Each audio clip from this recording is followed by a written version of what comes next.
Halo, Assalamualaikum warahmatullahi wabarakatuh. Jumpa lagi di kuliah Etika Profesi Insinyur.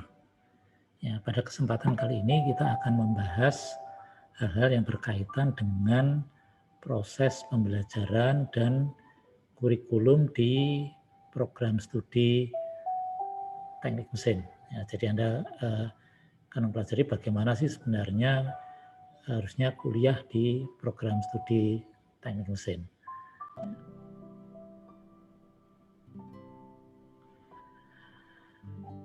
Baik, kita langsung mulai saja. Ya, ini adalah kakak kelas Anda yang menguji ya, hasil karya mereka yaitu roket air. Ya, mudah-mudahan nanti kita sempat ya menguji roket air ini. Tapi kalau tidak, ya tidak apa-apa. Ya. Karena kemarin sudah disepakati untuk tugas proyek hanya pesawat dan mobil. Ya. Jadi kakak kelas Anda itu punya 3 proyek. Yang pertama pesawat, mobil, dan roket air.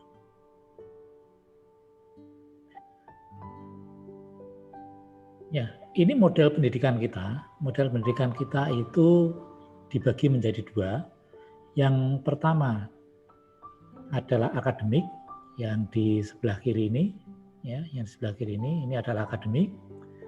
Dan yang kedua itu adalah vokasi atau keahlian. Ya. Nah, di bidang pengembangan keilmuan atau akademik itu ditetapkan level atau level di kualifikasi kerja nasional Indonesia. Ya, begitu juga di sini. Levelnya ada 1 sampai 9.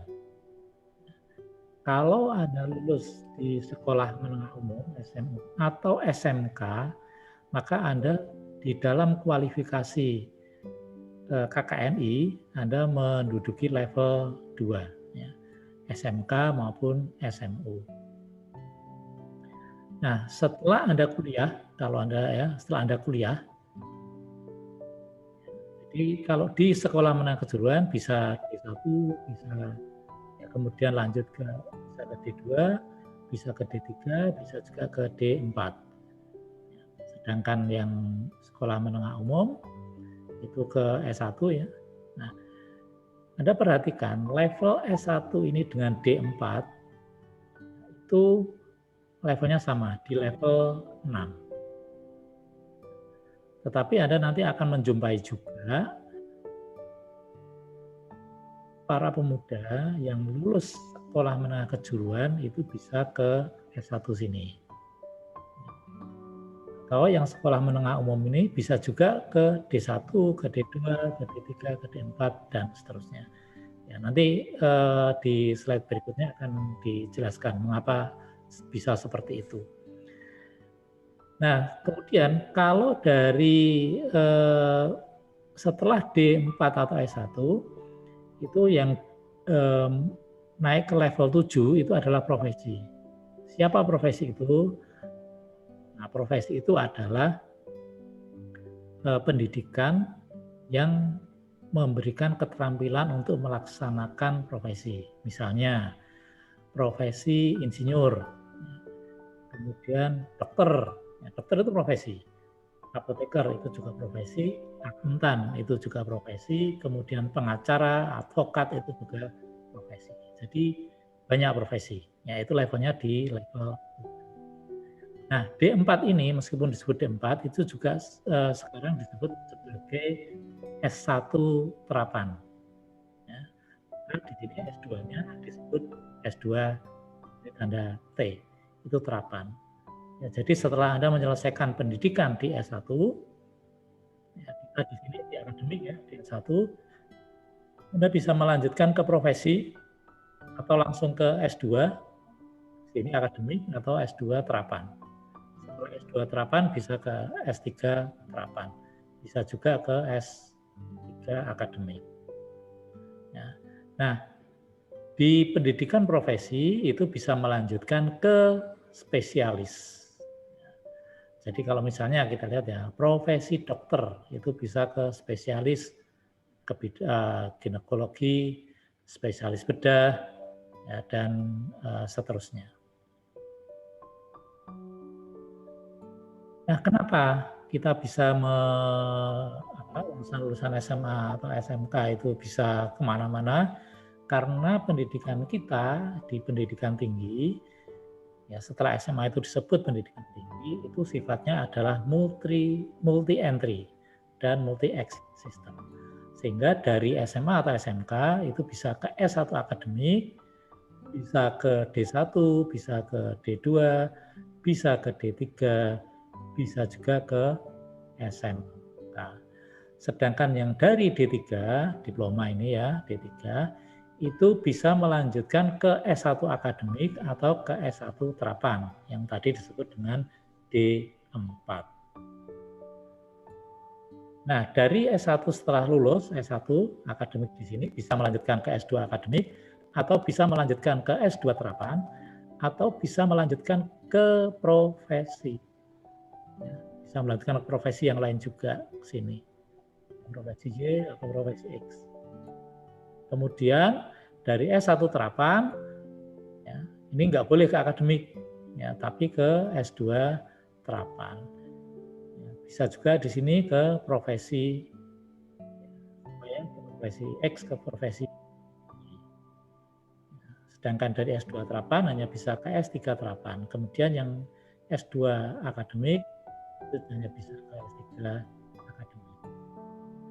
Gelarnya di sini, kalau di sini gelarnya di S1 ini adalah sarjana. Ya. Sedangkan di S2 nanti gelarnya adalah magister, ya, di magister. Sedangkan S3 ini gelarnya doktor. Nah, kita itu berada di sini, ya, di akademik. Tujuannya itu adalah memberikan skill, ya, keahlian yang dibuktikan dengan ijazah dan nanti ditambah SKTI. Nah, Anda perhatikan di jenis atau lapangan kehidupan atau pekerjaan tertentu itu memerlukan standar kompetensi tertentu juga. Siapa yang memberikan ini, standar kompetensi ini? Nah, yang memberikan adalah lembaga pelatihan. Sedangkan pendidikan di sini, ya, di universitas itu memberikan kompetensi utama, kompetensi pendukung, dan kompetensi lainnya. Sedangkan nanti yang memberikan pengakuan bahwa seseorang memenuhi standar kompetensi itu adalah lembaga sertifikasi. Nah, kalau di profesi insinyur itu adalah Persatuan Insinyur Indonesia yang akan memberikan sertifikat bahwa seseorang itu menjadi insinyur profesional.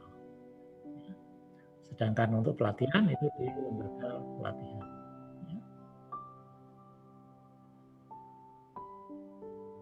Nah, ini adalah profil. Jadi kalau Anda lulus itu gelarnya sarjana teknik. Ini profilnya. Jadi Anda nanti setelah lulus itu harus menjadi sarjana teknik mesin yang berkarakter Islam Ahlus Sunnah wal Jamaah, yang mampu menganalisis dan mendesain sistem mekanika. Ya, sistem mekanika ini ada mekanika itu sendiri, perancangan, ada energi, kemudian ada material dan manufaktur. Ya. Kemudian serta berkontribusi dalam penyelesaian masalah rekayasa yang kompleks atau complex engineering problem. Nah, di dalam melaksanakan kontribusi ini, Anda di kuliah yang lalu sudah tahu bahwa ada banyak hal yang dipertimbangkan. Ya, ada sosial, ada ekonomi, ada lingkungan, ya, ada keselamatan, hukum, ya, dan seterusnya. Nah, apa yang dimaksud dengan karakter Islam Ahlus Sunnah wal Jamaah? Apakah hanya yang beragama Islam saja yang berkarakter Islam Ahlus Sunnah wal Jamaah? Tidak, karena ini merupakan karakter. Ya, jadi oke. Karakter Islam Ahlus Jamaah itu adalah seperti ini. Yang pertama adalah tawasud, moderat, tidak, cenderung liberal juga tidak, kolot juga tidak. Artinya selalu berada di tengah-tengah mempertimbangkan berbagai keadaan. Karena dunia ini tidak pernah hitam putih.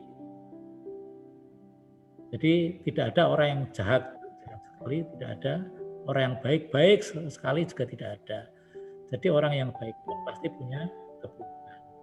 Orang yang buruk pun pasti ada kebaikannya. Itu sebabnya kita perlu memiliki sifat yang moderat supaya tidak mudah dibawa kemana-mana. Ya. Tidak liberal, juga tidak konservatif. Nah, karakter yang kedua itu adalah tawazun atau seimbang, yaitu menyeimbangkan antara akal dan ketuhanan. Jadi tidak setiap masalah itu bisa diselesaikan dengan logika. Jadi kadang-kadang kita juga perlu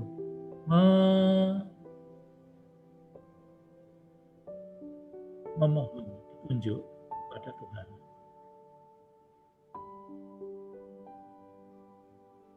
Kemudian yang ketiga adalah itidal atau adil kepada siapapun. Jadi kita sebagai Muslim itu sudah diingatkan, sudah diperintahkan untuk berbuat adil kepada siapa saja. Ya, adil dan jujur, apa adanya. Kemudian yang keempat adalah tasamuh atau toleran. Toleran itu adalah menerima orang apa adanya. Sekalipun demikian, itu tidak boleh terbawa jika ternyata yang kita beri toleransi bersikap buruk. Tetap kita mengatakan tadi, dan kita harus jujur ya. Tetap berpegang kepada prinsip. Nah, sikap toleran itu akan kita berikan kepada orang-orang yang juga memberi toleransi kepada kita. Ya. Kepada siapa saja. Tidak harus, tidak hanya kepada sesama Muslim. Kepada umat yang lain juga begitu.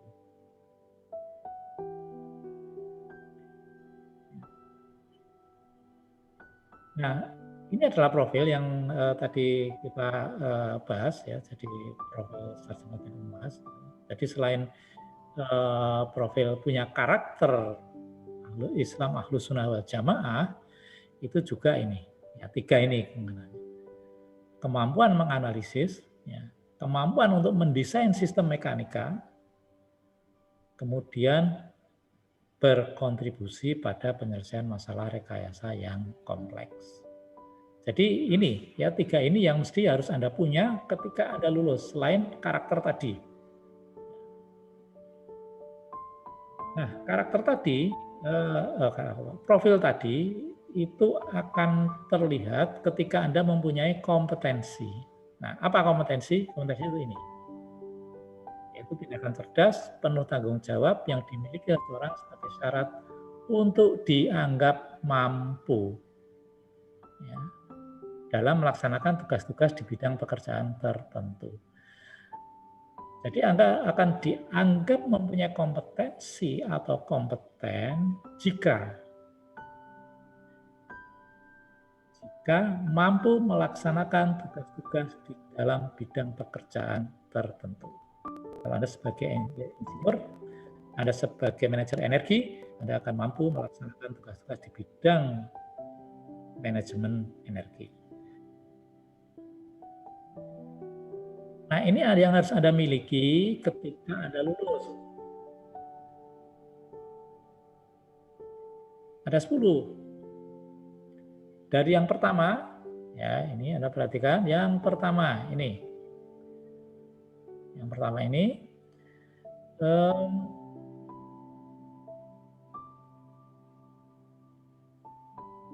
yang pertama, ini Anda harus punya pengetahuan sains dan teknik. Ya, pengetahuan sains itu dari fisika, kimia, ya, matematika, biologi, itu Anda harus tahu, memiliki pengetahuan tentang itu, ya, sesuai dengan yang kuliah kita terdahulu.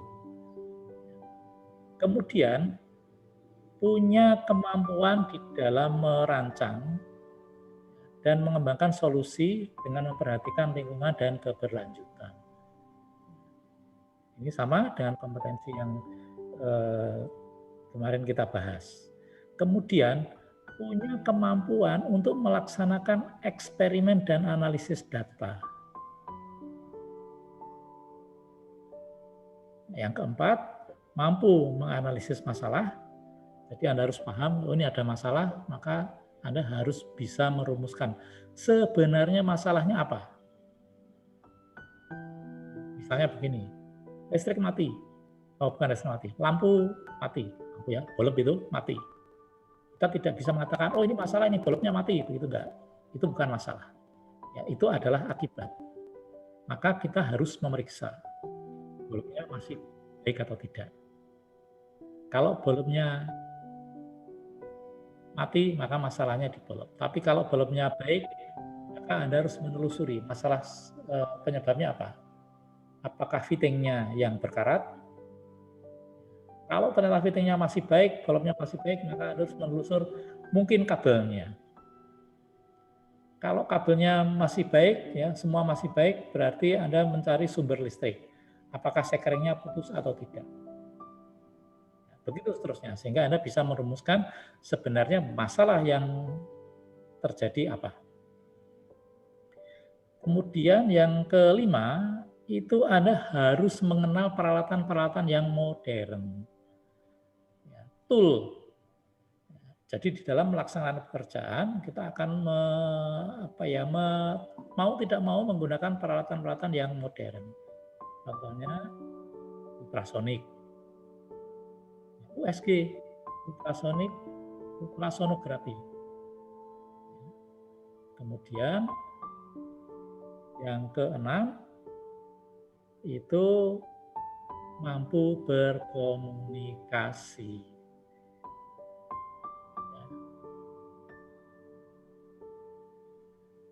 Oke, sebelumnya ini ya, peralatan modern itu termasuk IT, ya, termasuk IT dan software-softwarenya, gitu ya. Jadi banyak software engineering yang harus Anda kuasai beberapa di antaranya. Kemudian ini kemampuan untuk komunikasi, kemarin ada berapa kemarin? Kemampuan untuk berbicara, kemampuan lisan ya tadi, kemampuan komunikasi secara lisan, secara tertulis, gambar, dan listening atau menyimak. Jadi ada 4 kompetensi di dalam melaksanakan komunikasi. Berikutnya, yang ke-7 itu adalah punya kompetensi di dalam melaksanakan manajemen proyek dan biaya. Jadi harus bisa melaksanakan perhitungan-perhitungan biaya dan menjadwalkan proyek. Karena itu engineer. Anda bukan dididik tidak untuk menjadi sales mobil, tapi menjadi insinyur.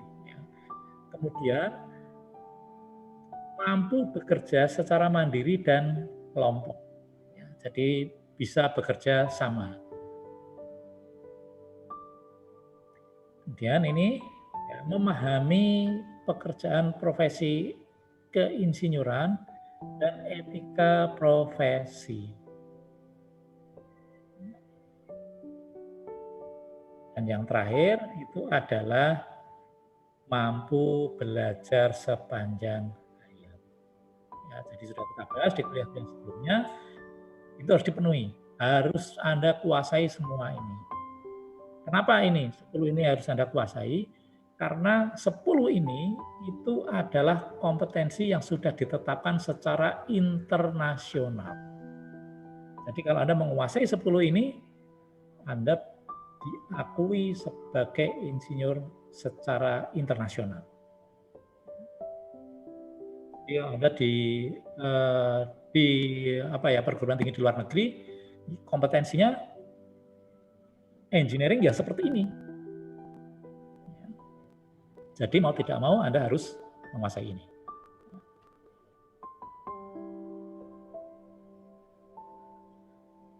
Nah, kompetensi di bidang pendidikan ya, ketika kuliah itu kita dinilai itu dalam 3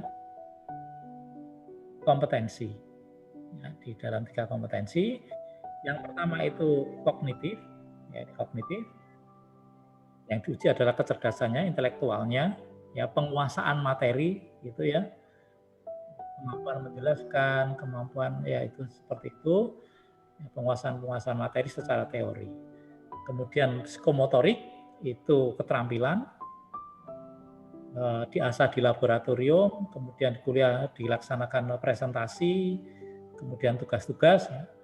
Kemudian yang ketiga adalah afektif atau sikap perilaku. Ya. Kalau Anda penuh semangat, mampu melaksanakan tugas-tugas, bersikap baik, ya, ini disiplin, nah itu di afektif. Ya. Nah, 3 komponen itu spesifik, ya, akan berbeda-beda isinya untuk setiap profesi atau di tingkat SMA, di tingkat SD dan SMP beda, psikomotoriknya juga beda, afektifnya juga beda. Tetapi semuanya akan dinilai pada 3 ranah ini.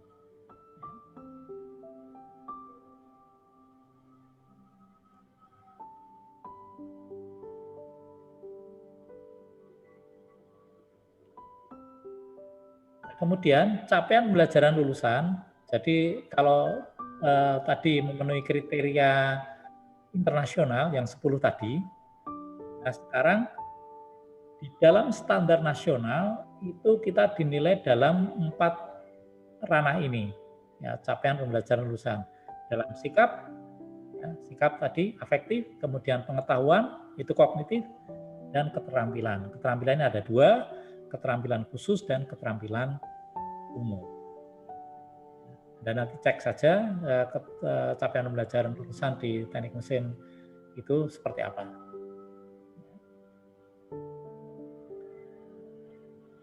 Nah, ini sebenarnya tidak berbeda dari yang 10 tadi. Ya, 10 tadi yang standar internasional. Itu semuanya sudah tercakup di sini. Hanya untuk capaian pembelajaran lulusan yang ini itu skopnya lebih luas dan lebih rinci lagi.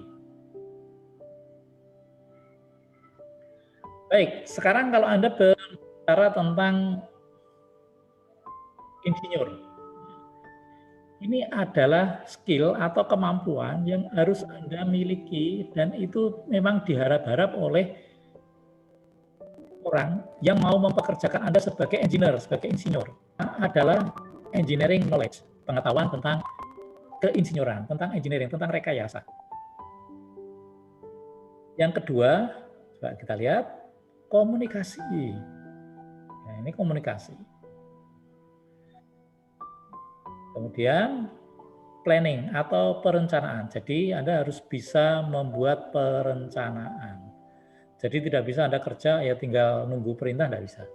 Karena levelnya berbeda. Ya, Anda di level 6. Kalau Anda di level D3 misalnya di level 4, ya di level 4 atau di level 3 atau 2, ya itu menunggu perintah bisa. Tetapi ketika Anda berada di level 6, Anda punya orientasi kualitas atau mutu. Jadi harus Anda selalu menjaga produk-produk Anda, pekerjaan-pekerjaan Anda, hasil-hasil yang Anda hasilkan itu adalah bermutu, sesuai dengan standar. Jadi standar itu ukurannya mutu itu ukurannya adalah sesuai dengan standar. Ya, maka pekerjaan engineering itu selalu diatur dengan standar. Jadi tugas Anda itu nanti akan dibatasi oleh standar-standar. Anda harus mencapai standar itu atau di atasnya, tidak boleh di bawahnya. Ya. Nah, berikutnya adalah general knowledge. Apa general knowledge? Ya tadi, ya, tentang keamanan, ya segala macam, tentang politik, ya. Kemudian mampu bekerja secara tim, ya, bisa bekerja sama. Kemudian mampu melakukan analisis dan menyimpulkan. Jadi ketika Anda melakukan pekerjaan itu, melakukan analisis hasilnya, kemudian menyimpulkan. Ya, misalnya Anda menerima kiriman beton 1 truk, gitu. Bagaimana Anda melakukan menyimpulkan bahwa ini memenuhi standar? Anda harus menguji, setelah menguji Anda melakukan analisis, kemudian menarik kesimpulan. Kemudian fokus pada customer, ya, fokus pada customer itu konsumen yang kita layani, klien misalnya. Jadi kita mesti melihat kepada kepuasan konsumen. Punya sikap profesional. Profesional itu berarti menjunjung etika. Kemudian waspada terhadap keselamatan. Ingat, pekerjaan engineer itu mengutamakan keselamatan. Jadi jalankan itu berbahaya, maka tidak boleh. Kemudian yang ini mampu beradaptasi dalam budaya yang berbeda. Jadi kalau Anda itu diminta untuk bekerja di Kalimantan, ya Anda harus mengikuti, harus mampu beradaptasi dengan budaya-budaya di Kalimantan. Kemudian inovasi, mampu melakukan kreatif, yang mampu melakukan inovasi itu memperbarui sesuatu. Ya, tidak harus menemukan yang baru, tapi memperbaiki sesuatu sehingga fungsinya menjadi lebih baik. Ini continuous learning, ini sama dengan tadi yang ke-10. Ya, lifelong learning. Belajar sepanjang hayat. Jadi kalau di sini continuous learning itu adalah belajar secara terus-menerus. Kemudian memiliki integritas. Ya, jujur, adil, tidak korupsi. Nah, itu integritas. Ya. Deskripsi kerja secara simpel yang selalu diharapkan oleh pemberi kerja. Yang pertama itu adalah bisa melakukan analisis dan sintesis. Sama ya, jadi kita mengulang-ulang saja. Kemudian menguasai IT atau computing. Ingat, menguasai IT itu tidak menguasai peralatannya, tapi menguasai IT untuk melaksanakan pekerjaannya secara profesional. Jadi kalau Anda menyatakan menguasai IT dan computing, berarti Anda bisa mengoperasikan komputer, bisa menguasai teknologi informasi, dan software yang berhubungan dengan engineering. Kemudian mampu mengelola perbedaan kepentingan. Ya. Karena Anda itu berada ketika Anda lulus, Anda itu berada di tengah, di manajemen tengah. Jadi punya anak buah di bawah ini, tapi juga punya atasan. Ya, kemudian punya rekan kerja setingkat begini. Dan masing-masing itu punya kepentingan. Dan Anda harus mengelola ini dengan baik. Sehingga tidak mampu memberikan pemecahan masalah kepada semuanya. Komunikasi tetap lagi. Nah, ini yang penting adalah second language. Jadi Anda harus bisa menguasai bahasa asing, satu saja. Ya, Anda boleh memilih apakah bahasa Inggris, bahasa Jepang, ya, bahasa Mandarin, bahasa Arab, bahasa Prancis, bahasa Jerman, silakan. Tapi penting untuk menguasai bahasa asing. Kemudian dari sikap, punya kepemimpinan. Kepemimpinan itu jangan diartikan nanti menjadi ketua, tidak. Kepemimpinan itu adalah salah satunya bersedia mengambil inisiatif. Itu kepemimpinan. Sedangkan team working tadi mampu bekerja sama, kemudian can work cross culturally itu yang mampu bekerja tadi ya, dalam budaya yang berbeda. Kemudian ini ada ya terlatih dalam etika kerja, etika selalu muncul, kemudian memahami makna globalisasi karena kita sekarang hidup tidak secara lokal. Ya, kita boleh lah hidup itu di tempat yang lokal, tetapi kita harus berpikir secara global. Karena ketika kita bekerja atau kita beraktivitas, sebenarnya kita terikat secara global. Kemudian fleksibel terhadap pilihan pekerjaan.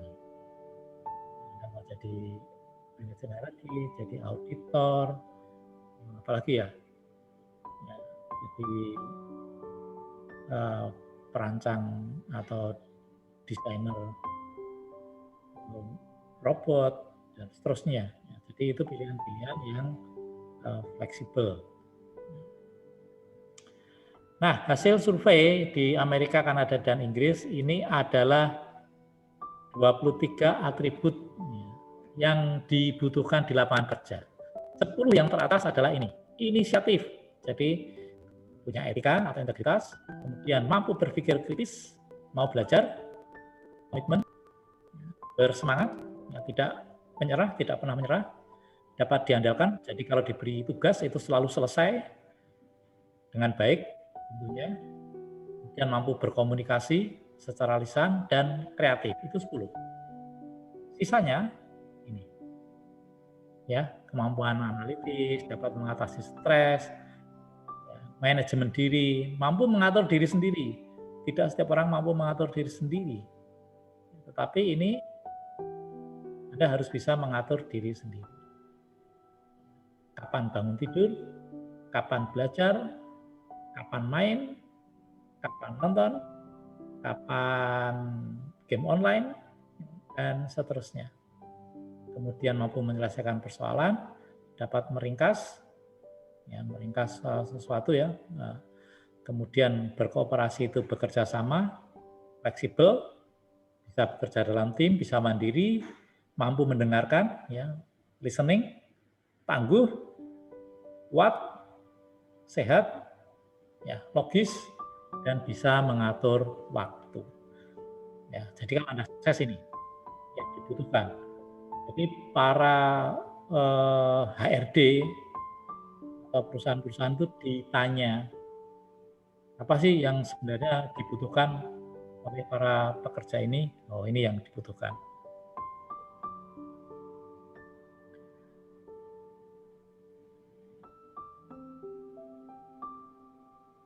Nah, ini adalah faktor yang mempengaruhi keberhasilan dalam dunia kerja. Tadi yang kita bahas, ya ada integritas, tangguh, semangat, manajemen waktu, dan seterusnya. Itu namanya adalah soft skill. Sifat. Ya, atau perilaku. Jadi, itu namanya soft skill.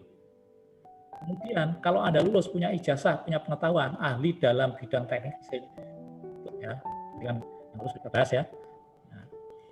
Nah, soft skill itu ternyata menentukan yang paling besar untuk sukses, sebanyak 40%. Yang kedua adalah networking. Networking itu jaringan, teman, menentukan kesuksesan 30%. Sedangkan keahlian Anda itu 20%. Yang terakhir, persoalan uang itu ternyata pengaruhnya hanya 10%.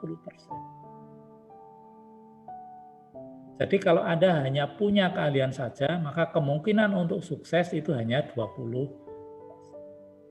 Tapi kalau Anda ditambah dengan soft skill, maka Anda punya kemungkinan untuk sukses 60%. Kalau ditambah dengan networking, 90% Anda sukses. Kalau ditambah orang tua Anda kaya raya, 100% pasti sukses. Jadi kalau Anda ini punya ini semua, termasuk uang, ya maka 100% pasti sukses. Tapi kalau Anda punya uang tok, tidak punya yang ini, yang atas ini, ya untuk sukses hanya punya kemungkinan 10%, 90% gagal. Tetapi kalau Anda nggak punya uang, tapi punya yang di atas ini, punya soft skill, punya network yang baik, punya ya ahli di dalam bidangnya, maka 90% Anda sukses. Ya. Nah, ini struktur kurikulum kita. Anda perhatikan baik-baik. Di bawah sini itu adalah matematika. Ya. Ada fisika, ada kimia, kemudian ini ada rumpun matematika. Di sini ada matematika, ada analisis numerik, ada statistika, kemudian berlanjut ini kinematika, dinamika kekuatan material, material teknik, mekanika fluida, elemen mesin, tataran mekanis, teknik tenaga listrik, proses manufaktur, sistem kendali, ya, meteorologi, peran teknik, perpindahan kalor, mesin konversi energi, ya, kemudian nanti Anda punya tugas kerja praktek dan skripsi atau tugas akhir. Ya, ini yang harus Anda jalani di semester 1 dan 2 itu ini, ya, di sini semester 1 dan 2. Nanti di semester 3 akan berlanjut. Nah, selain mata kuliah wajib tadi, ya yang di sini ini wajib, ada juga mata kuliah pilihan. Ya, di perancangan dan manufaktur ini ada tekan, teknik kendaraan, fondasi mesin, ada tribologi, pesawat teknik penumpang, teknik perbengkelan, dan analisis kegagalan. Sedangkan untuk material ada keramik, komposit, korosi, dan perlakuan permukaan.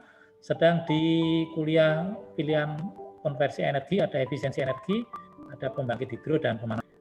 Anda harus memilih 6 di antaranya itu. Ya. Nah, selain itu, ketika Anda nanti kuliah, itu akan diberi yang namanya capstone design. Ini nanti harus Anda jalani di kuliah tugas perancangan teknologi tepat guna. Jadi tugas Anda adalah merancang sesuatu ya, dengan menggunakan, memanfaatkan ilmu-ilmu yang sudah Anda terima semuanya ya. Jadi merancang teknologi tepat guna. Nanti Anda akan diberi tugas oleh dosen atau Anda bisa mengusulkan tugas sendiri. Pak, saya mau bikin perajang singkong misalnya. Oh, saya mau membuat pemanas atau pengering buah sinar matahari, boleh. Nanti dosen juga akan memberi pilihan ini yang bisa dikerjakan. Nah, Anda tinggal memilih. Jadi bisa memilih tugas yang diberikan oleh dosen atau mengusulkan tugas sendiri. Tujuannya ini, jadi karena tadi kompetensinya Anda itu harus bisa melaksanakan manajemen proyek dan biaya, maka sekarang diberi pengalaman lebih dahulu di dalam capstone design ini, di dalam mata kuliah tugas perancangan teknologi tepat.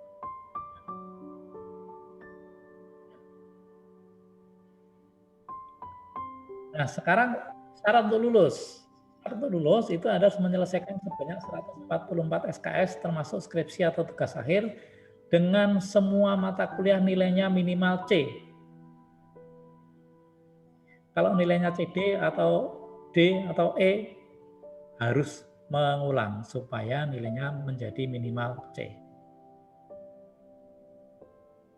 Syarat yang kedua, indeks prestasi kumulatifnya minimal 2,50. Jadi kalau misalnya semua mata kuliah IPK-nya di bawah 2,5 tidak boleh lulus. Begitu juga sebaliknya, IPK-nya 3 tetapi ternyata ada mata kuliah yang nilainya D sama, tidak boleh lulus. Syarat yang ketiga itu skor TOEFL-nya minimal 450, bukan TOEFL sebenarnya, tapi pre-TOEFL. Jadi mulai sekarang Anda sudah tahu kriteria untuk lulus, Anda siapkan. Jangan sampai nanti pada saat mau sidang tugas akhir masih ada yang nilainya di bawah C. IPK-nya kurang dari 2,5, TOEFL-nya kurang dari 450. Jadi kalau mulai sekarang, kalau ada mata kuliah yang nilainya di bawah C, segera diperbaiki. jangan ditinggal. Karena kalau ditinggal, nanti Anda akan kuliah bareng mahasiswa baru.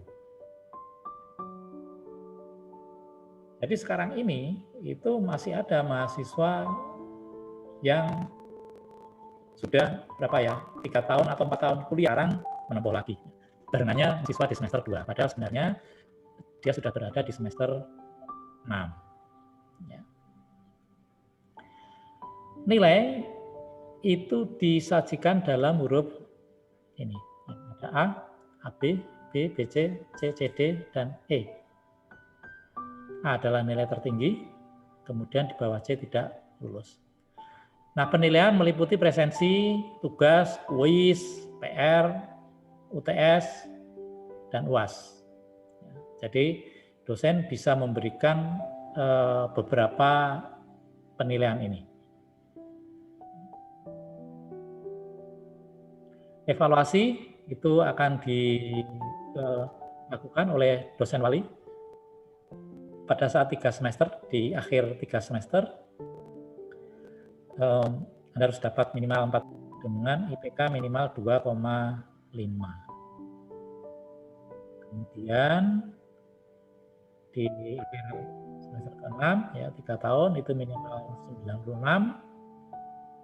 Kemudian 8 semester itu 138 dan 10 semester harus lulus.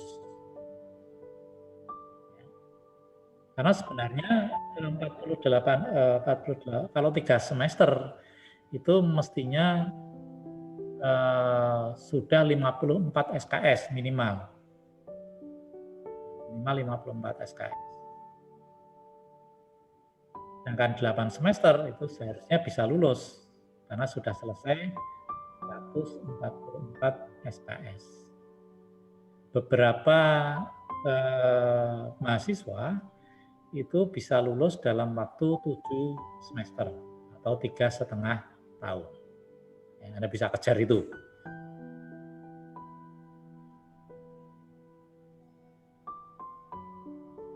Nah, syarat untuk pendaftaran skripsi atau tugas akhir, Anda perhatikan baik-baik. PRS memuat mata kuliah tugas akhir, kemudian harus ada nilai minimal C di metode penelitian, kerja praktek, dan tugas perancangan teknologi tepat guna. Jika ini minimal C, jadi kalau ada yang belum lulus, tidak boleh untuk sidang. Syarat ujian, ya ini kembali tidak ada nilai yang di bawah C, sudah mengikuti seminar TA itu minimal 6 kali, jadi mengikuti seminar dan melaksanakan seminar. Kemudian bimbingan TA itu minimal 9 kali, kemudian membayar biaya bimbingan dan ujian, dan mendaftar ke koordinator TA. Baik, ini masalah yang dialami oleh mahasiswa maupun dosen ini. Ini masalah ya ketika ada kuliah. Ya, masalahnya adalah di kemampuan dan kemauan belajar mahasiswa. Jadi secara umum mahasiswa itu tidak belajar secara kontinu. Jadi belajarnya hanya pada saat ujian saja. Sehingga penguasaan materinya kurang atau tidak melekat. Jadi ketika Anda kuliah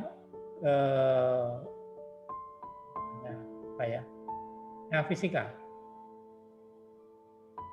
Ketika Anda kuliah fisika, kemudian semester selanjutnya kuliah statika struktur, maka fisika itu sudah lupa semua.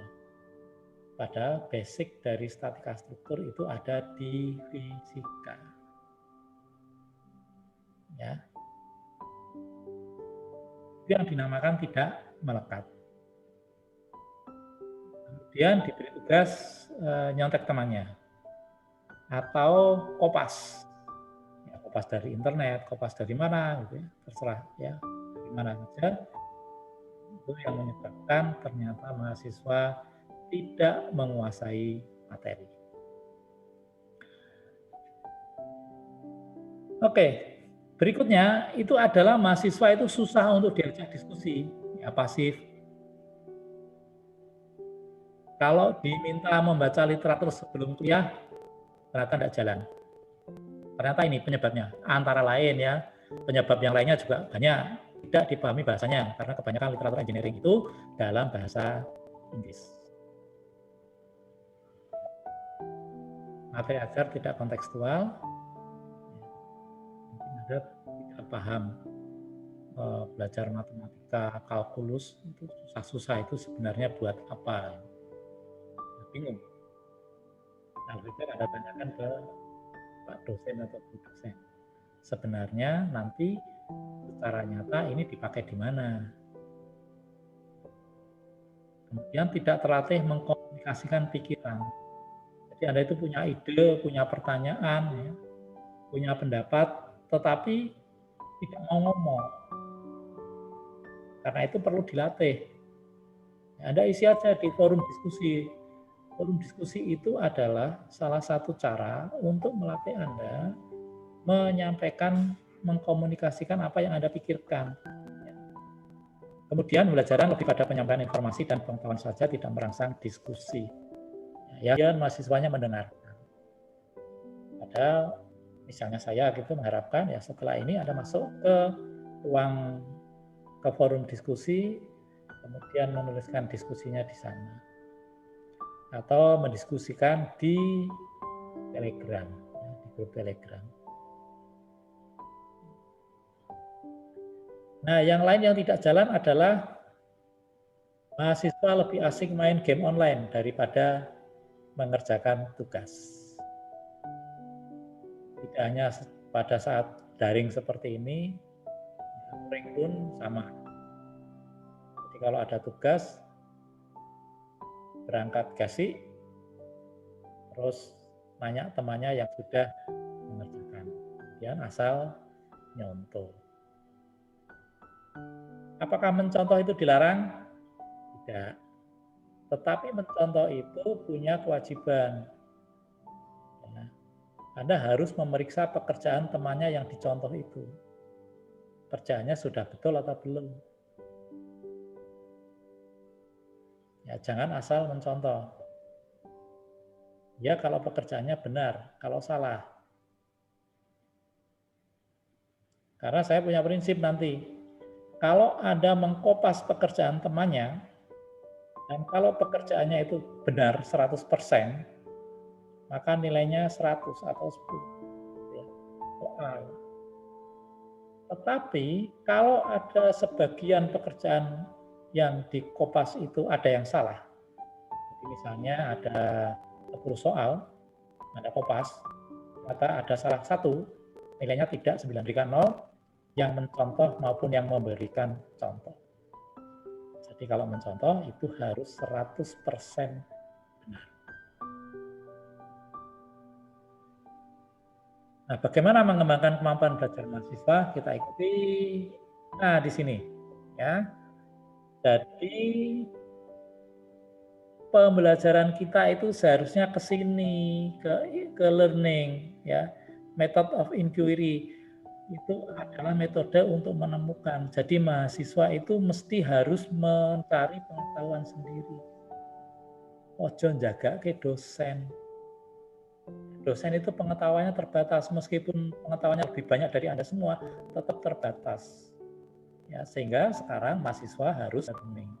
Jadi mahasiswalah yang harus lebih aktif, tidak hanya mendengarkan. Kalau ini kan dosennya mendengarkan, dosennya mengajar, terus mahasiswanya cuma mendengarkan saja.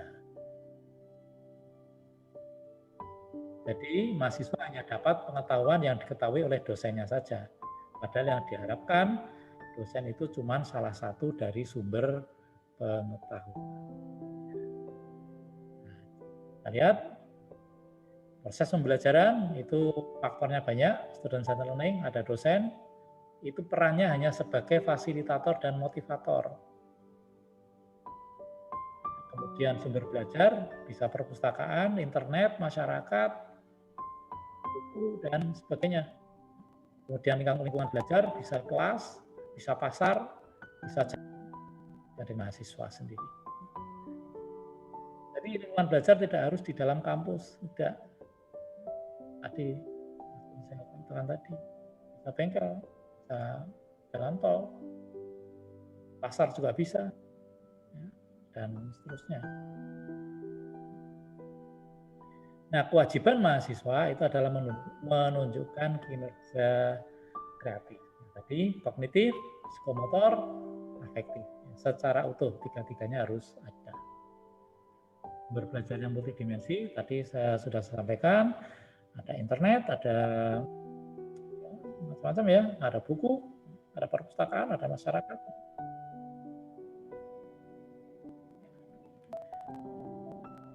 Oke.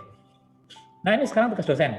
Apakah tugas dosen itu? Tugas dosen adalah sebagai mediator dan fasilitator dalam proses pembelajaran. Yang pertama, menyediakan pengalaman belajar yang memungkinkan mahasiswa bertanggung jawab dalam membuat tugas.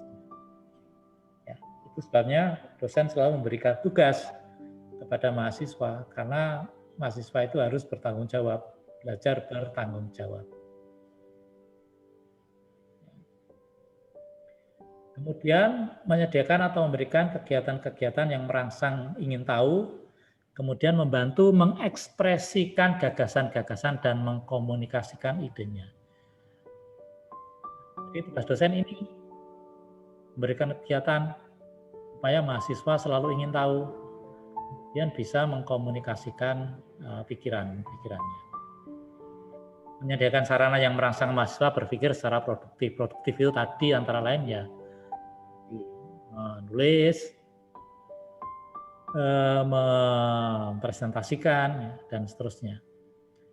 Nah, tugas dosen ya, memonitor, mengevaluasi, dan menunjukkan apakah pemikiran mahasiswa jalan atau tidak. Jadi tugas dosen itu ya, menyediakan pengalaman belajar itu ya berarti yang mengajar ya memberikan kegiatan yang membuat mahasiswa itu memiliki pengalaman belajar. Bisa dalam bentuk diskusi, bisa dalam bentuk praktikum, dan seterusnya. Jadi jangan mengira bahwa tugas dosen itu hanya mengajar saja ya di depan kelas seperti ini terus-menerus, tidak. Dosen juga harus inovatif dan kreatif supaya mahasiswanya aktif. Tetapi itu harus juga ada timbal baliknya. Kemarin saya dapat informasi dari Pak Imam, Pak Helmi itu ya, dan beberapa dosen yang lain. Ketika membuka forum diskusi, ternyata tidak ada satupun mahasiswa yang masuk ke forum itu. Ya, untuk mendiskusi ada temuan-temuan baru yang diketahui oleh mahasiswa, tapi dosennya belum tahu. Baik, itu tadi ya untuk proses pembelajaran. Nah, ini yang menarik, yang sekarang lagi tren, lagi viral, itu adalah Merdeka Belajar Kampus Merdeka. Jadi Anda nanti itu punya hak untuk belajar di luar program studi teknik mesin di Universitas Wahid Hasim. Jadi Anda boleh belajar di luar. Di program studi di luar teknik mesin, boleh. Belajar di perguruan tinggi yang lain, boleh. Belajar di perusahaan, di desa, di mana ya? Nah, boleh, dimanapun. Asal memenuhi kriteria, tapi syarat dan ketentuan berlaku, tidak sembarangan. Pak, saya mau belajar di desa, karena rumah saya di desa, boleh. Ya. Nah, modelnya adalah ini ya, untuk Merdeka Belajar. Yang pertama ini magang atau praktek kerja atau kerja praktek, waktunya 4-6 bulan.